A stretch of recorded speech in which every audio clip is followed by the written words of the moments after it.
حلوين. يمكن أغلبنا أول ما شاف الإنسان هذا بعد مونديال قطر، أو ضمن مونديال قطر بعد مباراة الأرجنتين تحديدا، وعبارة اللي كان يرددها ويرز ميسي ويرز ميسي ويرز ميسي، يمكن أغلبنا قال إيش في الموضوع زاد عن حد والموضوع مرة طول. اكتشفنا بعدها بفترة أنه لا، العبارة فعلا سمعت في كل العالم، وأغلب اللي يعرفوه لين دحين خارجيا يعرفوه بالعبارة دي، ويرز ميسي ويرز ميسي. عدت الأيام،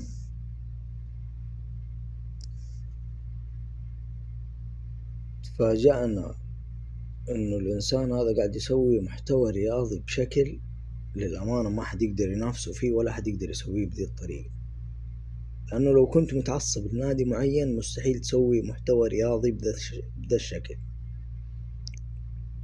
إنك تحضر في كل مدرج وتبرز الجماليات اللي فيه، وتروح مع كل مدرج تشوف إيش تحضيراته في النادي، إيش البروفات اللي قاعد يسويها، إيش التعب اللي قاعدين يشتغلوا فيه. تكون في وسط الرابطة وفي وسط التعب والقروشة ذي بس عشان تبرز لي التعب اللي قاعدين يسووه الجمهور والكل نادي. تخيل، أنا ما بكلمك في نادي واحد.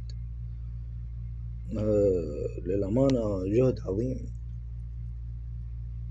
جهد عظيم، والآدمي هذا يستحق الإنصاف.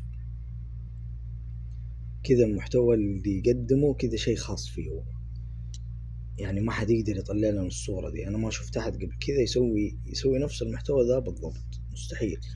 وبالشكل المرتب ذا مستحيل. وينسق مع الرابطة ويروح يشوف إيش تحضيراتهم إيش ترتيباتهم، يمكن يوريك تفاصيل في ناديك أنت ما تعرفها. فللأمانة جهد يشكر.